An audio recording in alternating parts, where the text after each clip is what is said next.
नमस्कार बालमित्रांनो, कसे आहात? पाऊस थांबलाय थोडासा, मधनं मधनं पडतोय. खूप मज्जा येते बर का. आज आपला शनिवार, गोष्टीचा वार. आज माझ्या गोष्टीचं नाव आहे खरी राखी पौर्णिमा.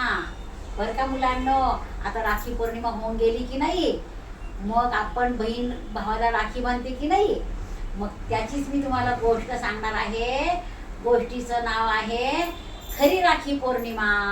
मुलांनो, एक बहीण भाऊ असतात बरं का, आणि तो मुलगा असतो की नाही, त्याला क्रिकेटचं फार वेड असतं बरं का त्या मुलाला. म्हणून तो क्रिकेट खेळायला जातो, आणि क्रिकेट खेळायला गेले ना की त्याच्याकडे बॅट नसती. बरीच मुलं येतात खेळायला, पण एकच मुलगा त्यातला बॅट, बॉल, स्टंप हे सगळं तो घेऊन येतो बरं का, त्याचं साहित्य. आणि त्याच्या साहित्यावरच सगळी मुलं खेळत असतात. मग खेळताना की नाही त्या मुलाचे कमी रन होतात, आणि तो आऊट होतो बरं का. आऊट झाल्यानंतर तो मुलगा म्हणतो, मी नाही आऊट झालो. सगळी मुलं म्हणतात, तू आऊटच झालेला आहेस. तो म्हणतो, मी नाही आऊट झालो, मला अजून एक चान्स हवाय खेळायला. तर सगळी मुलं म्हणतात, नाही नाही, चान्स मिळणार नाही तुला, तू आऊट झालेला आहे. मग तो मुलगा म्हणतो, मला जर तुम्ही परत एक चान्स दिला नाही खेळायचा, तर मी माझं साहित्य घेऊन घरी जाणार, मला खेळायचंच नाही. मग सगळ्या मुलांना खूप वाईट वाटतं. मग त्यात तो मुलगा असतो की नाही, रमेश, त्याचं नाव रमेश असतं बरं का. तो रमेश रोज वडिलांना म्हणत होता, मला बॅट आणा ना, मला बॅट आणा ना. पण त्याच्या वडिलांना काय वेळच मिळत नव्हता बॅट आणायला बरं का. आणि त्यांच्याकडे म्हणजे पैशा अभावी पण कदाचित ते बॅट आणत नसतील. पण तो खेळ बघायला त्याची बहीण गेलेली असती, आणि आपला भाऊ खूप छान खेळलेला आहे क्रिकेट, पण आपल्या भावाकडे बॅटच नाही. आता त्याच्याकडे जर बॅट असती तर तो हक्काने म्हटला असता की चल जा तुझं साहित्य घेऊन, मी माझ्याकडे आहे बॅट. परंतु कुणाकडेच काही साहित्य नव्हतं, याच्याकडे पण बॅट नव्हती. मग करणार काय? मग तिने ते मनात ठेवलं बरं का, आणि तिला विचार आला, आता काय करायचं. 2 दिवसावर राखी पौर्णिमा आली आहे. प्रत्येक वेळेला आपण भावाकडनंच बक्षीस घेतो, भावाकडनंच गिफ्ट घेतो. आता ह्या वेळेला की नाही, आपण आपल्या भावाला गिफ्ट द्यायचं राखी पौर्णिमेला.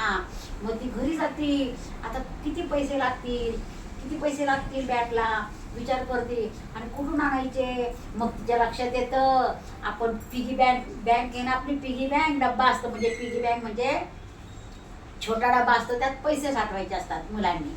मग तिला कळतं की आपली पिगी बँक आहे. मग ती फोडती, त्याच्यात 200 रुपये निघतात बरं का.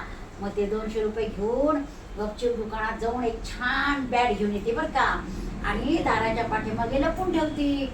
लपून ठेवल्यानंतर दुसऱ्या दिवशी राखी पौर्णिमा असते की नाही, त्या दिवशी आवरती छान.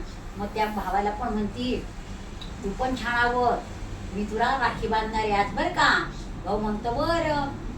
मग तो भाऊ की नाही आवडतो, आणि आईला म्हणतो, आई आज तिला काय देऊ मी बहिणीला माझ्या. मग आई त्याला पैसे देते. म्हणते ह्या वेळेला तू पैसेच दे बरं का. मग तो म्हणतो बरं. मग ती राखी बांधायला जाते बरं का, छान औक्षण करती, राखी बांधती. मग तो की नाही तिला ओवाळणीमध्ये पैसे ठेवतो. मग ती पळत पळत जाती, आणि दारामागची बॅट घेऊन भावाला देती. बॅट पाहिल्यावर त्याला इतका आनंद होतो, आणि तो बहिणीला मिठीच मारतो. म्हणतो, ताई मला तू गिफ्ट दिलंस ग, मला किती दिवस झाले होते बॅट पाहिजे होती, पण मला बॅट पप्पा आणतच नव्हते, बाबांना वेळच नव्हता आणायला बॅट, तर तू दिलीस, थँक्यू म्हणून तर खूप आनंदाने नाचतो. म्हणून राखी पौर्णिमा खास झाली की नाही त्याची. म्हणून प्रत्येक वेळेला भावाने बहिणीला गिफ्ट द्यायचं असतं असं काही नाही, बहिणीने पण भावाला दिलं तर चालतं.